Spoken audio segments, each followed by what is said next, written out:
Hello and welcome back to my YouTube channel. आज के इस वीडियो में हम 12th standard new syllabus Maharashtra board subject economics का चैप्टर नंबर 7 नेशनल इनकम स्टडी करने वाले हैं। नेशनल इनकम ये जो चैप्टर है इसमें मैंने आपको प्रीवियस वीडियो में जीडीपी एक्सप्लेन किया था और एनडीपी एक्सप्लेन किया था, ठीक है। तो जीडीपी मैंने बहुत ज़्यादा इजी मैनर में आपको एक्सप्लेन किया है, इजी लैंग्वेज के अंदर मैंने आपको जीडीपी एक्सप्लेन किया है, जिसमें मैंने आपको एग्जाम्पल्स भी दिए हैं, बहुत ज़्यादा ईजी वे में बताने की कोशिश करी है। और जिसने भी वो वीडियो नहीं देखी है प्लीज़ वो वीडियो को देख लेना एक बार। तो आज जो जीएनपी में आपको सिखाने वाली हूँ, मैं आपको क्या सिखाने वाली हूँ, ग्रॉस नेशनल प्रोडक्ट आपको सिखाऊंगी और एक्सप्लेन करूँगी बहुत ज़्यादा इजी वे में। और यहाँ पर हम एनएनपी भी देखेंगे कि एनएनपी कैसे हम फाइंड आउट करते हैं, ठीक है। तो जीडीपी वाला जो एक्सप्लेनेशन था उसके अंदर मैंने आपको फॉर्मूला भी याद करने के लिए बोला है। आई होप सबने, जिसने भी वीडियो देखी होगी वो फॉर्मूला सबने लर्न कर लिया होगा।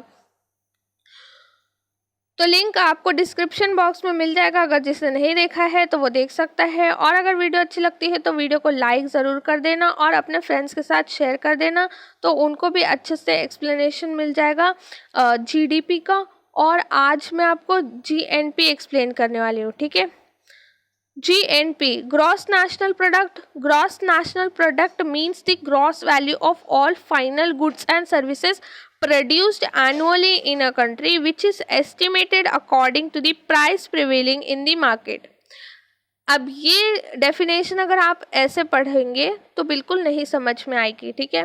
तो हम रिलेट करेंगे इसको ग्रॉस डोमेस्टिक प्रोडक्ट के साथ, इजी वे में बता रही हूँ। मैंने जब आपको प्रीवियस वीडियो में बताया था ग्रॉस डोमेस्टिक प्रोडक्ट के बारे में, तो मैंने बोला था कि डोमेस्टिक प्रोडक्ट है, इसका मतलब क्या होगा, हमारी इंडिया की जो टेरिटरी है उसके अंदर बनने वाली सारी की सारी फाइनल गुड्स एंड सर्विसेज को हम क्या करेंगे, काउंट करेंगे जीडीपी के अंदर। लेकिन अब हम क्या पढ़ रहे हैं, ग्रॉस नेशनल प्रोडक्ट पढ़ रहे हैं, ठीक है। हम क्या पढ़ रहे हैं, नेशनल प्रोडक्ट पढ़ रहे हैं।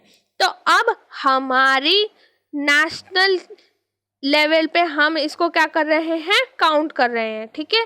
ये बात समझ में आ रही है सभी की कि हमारे जो रेसिडेंट है, अब समझना, हमारे रेसिडेंट है, इंडिया के जो रेसिडेंट है वो अगर अब्रॉड में सेटल हैं, जो भी उनको फैक्टर इनकम मिलती है। फैक्टर इनकम क्या होती है, 4 फैक्टर्स ऑफ प्रोडक्शन होते हैं, सभी को पता है।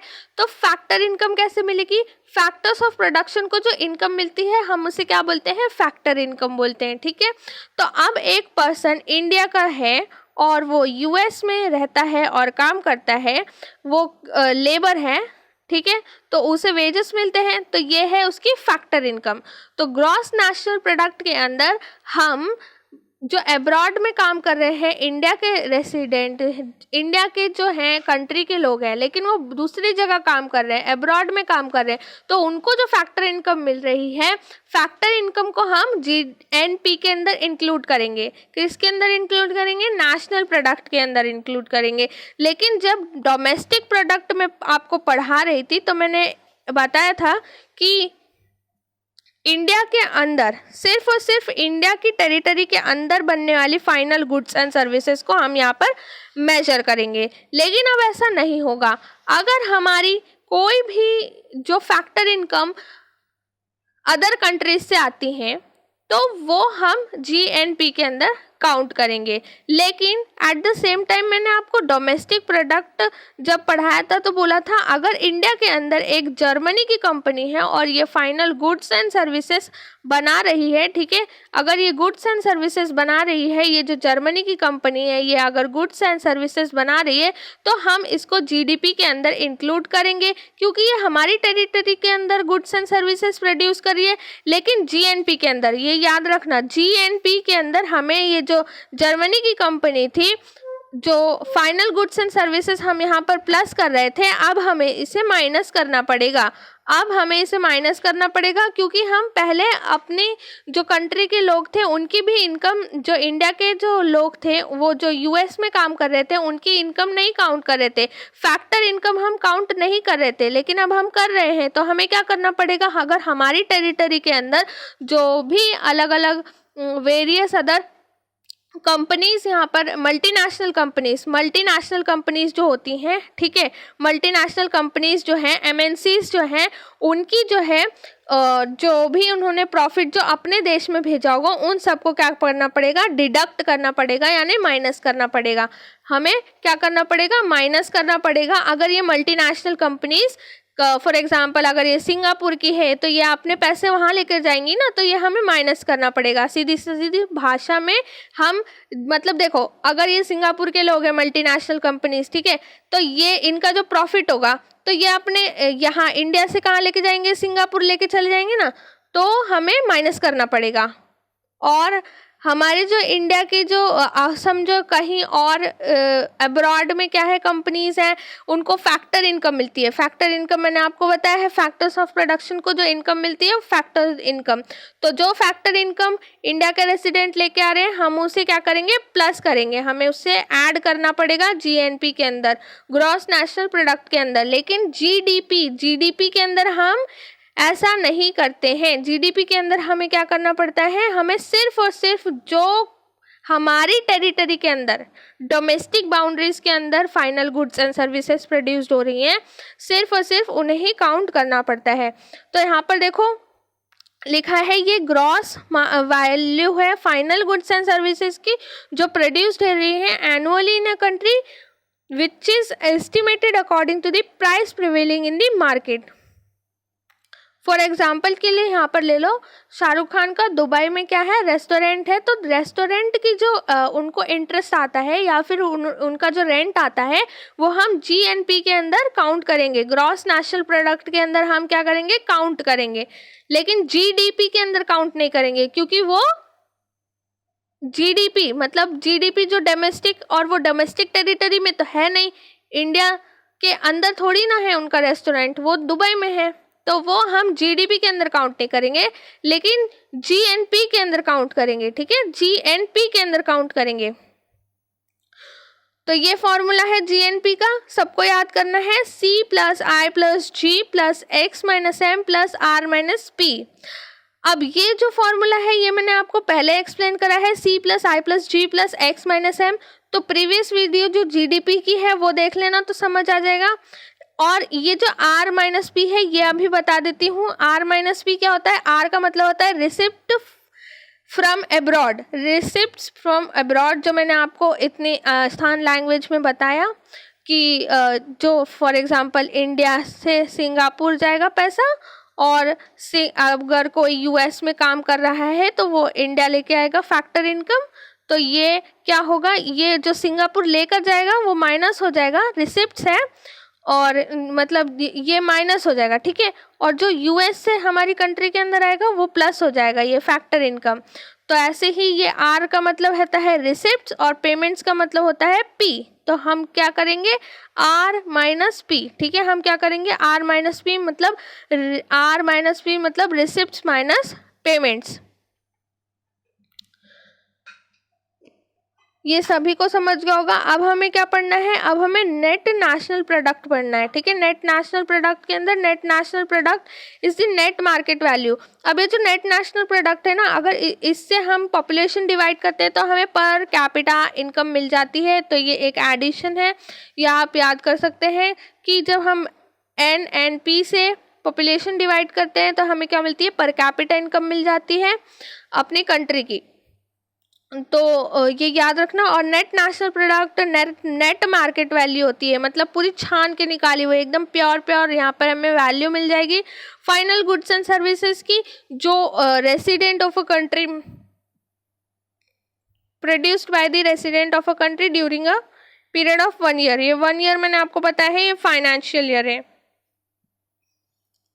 हम जीडीपी, जीएनपी, एनएनपी, एनडीपी ये सब काउंट करते हैं 1 ईयर में। ठीक है, ये एक स्पेसिफिक 1 ईयर होता है, फाइनेंशियल ईयर होता है, उसी के अंदर के जो पीरियड की जो फाइनल गुड्स एंड सर्विसेज है हमें 1 ईयर के अंदर वही काउंट करनी है। ठीक है, तो अब ये जो एनएनपी का फॉर्मूला है वो ऐसे आया, जो हमने जीएनपी फाइंड आउट किया था ना, जीएनपी में से आपको डेप्रिसिएशन का अमाउंट डिडक्ट करना है, माइनस करना है, ठीक है। क्या करना है आपको, जीएनपी माइनस डेप्रिसिएशन, तो हमें क्या मिल जाएगा, एनएनपी मिल जाएगा, एनएनपी नेट नेशनल प्रोडक्ट। और ये ध्यान रखना जब लिख रहे हैं नेट नेशनल प्रोडक्ट, तो नेट नेशनल प्रोडक्ट में ये देखो एन नेट का बड़ा होना चाहिए, मतलब कैपिटल होना चाहिए, नेशनल का एन कैपिटल होना चाहिए, पी जो प्रोडक्ट का है वो कैपिटल होना चाहिए, ठीक है।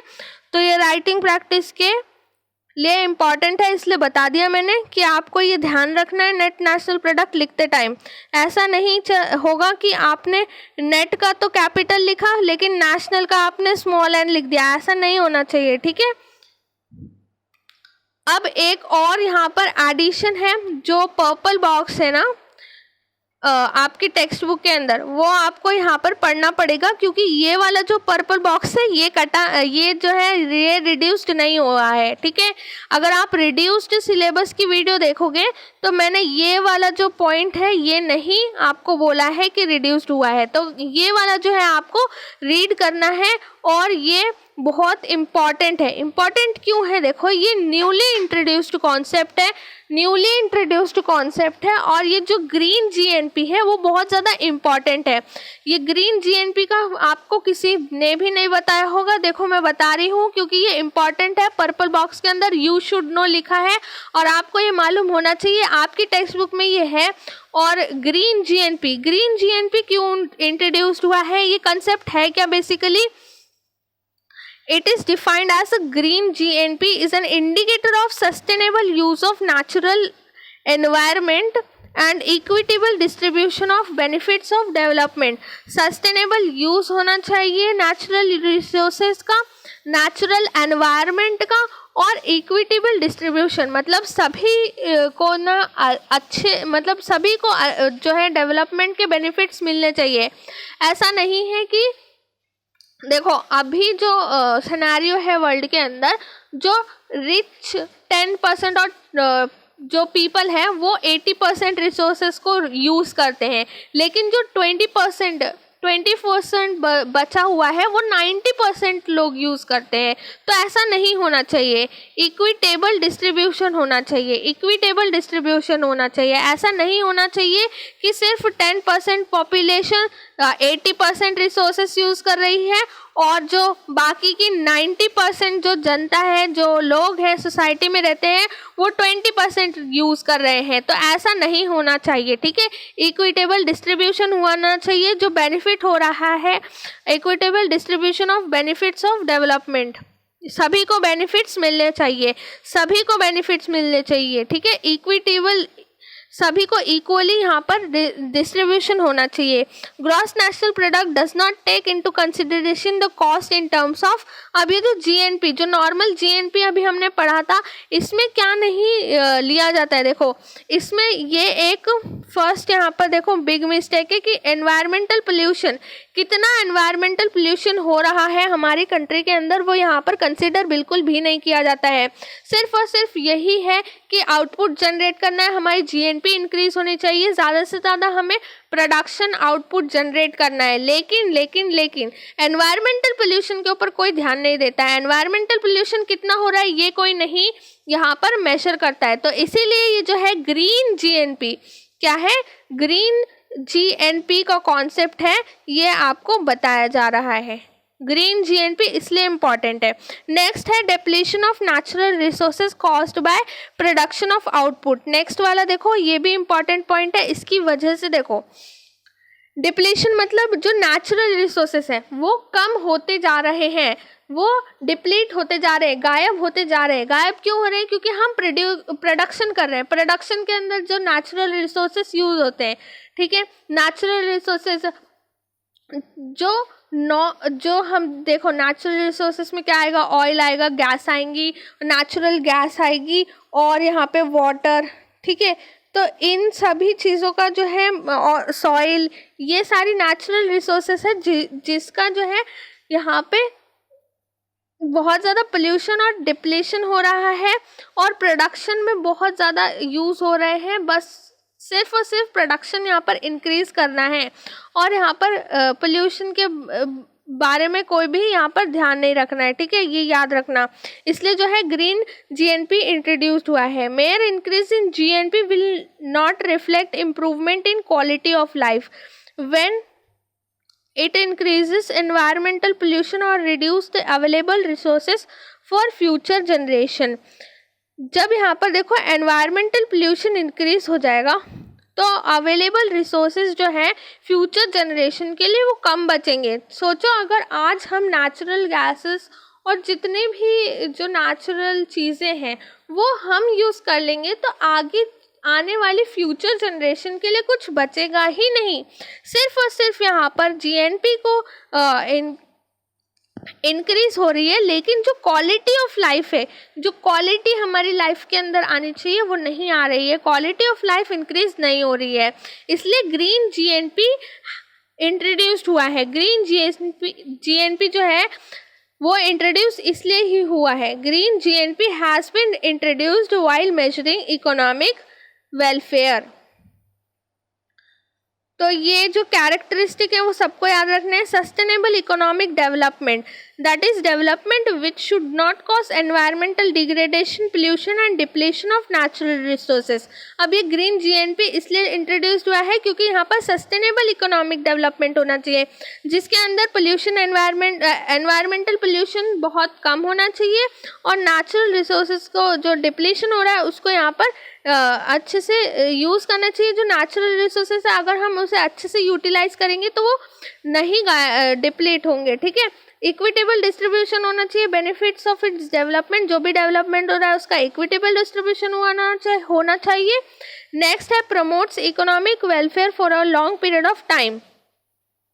इकोनॉमिक वेलफेयर जो है वो बहुत लंबे पीरियड ऑफ टाइम में यहाँ पर देखो प्रमोट किया जा रहा है economic welfare for a long period of time, long period of time के लिए। और ये जो ग्रीन जीएनपी है इसका भी यहाँ पर देखो आपको दिया गया है एक फॉर्मूला जो आपको याद रखना है। Net fall in the stock of natural capital plus pollution load. तो जीएनपी में अगर हम ये प्लस कर देंगे net fall in the stock of natural capital plus pollution load, ये सब प्लस कर देंगे तो हमें क्या मिल जाएगा, ग्रीन जीएनपी मिल जाएगा। तो हमें पता चलेगा कि कितना नेचुरल कैपिटल हमारा रिड्यूस हो रहा है, जो नेचुरल रिसोर्सेस है वो कितने कम हो रहे हैं वो हमें पता चल जाएगा ग्रीन जीएनपी से। तो ग्रीन जीएनपी का कॉन्सेप्ट सब लोग अच्छे से याद रखना, क्योंकि ये पर्पल कलर के बॉक्स में यू शुड नो में था इसलिए मैंने आपको सिखा दिया। मिलते हैं हमारी नेक्स्ट वीडियो के अंदर।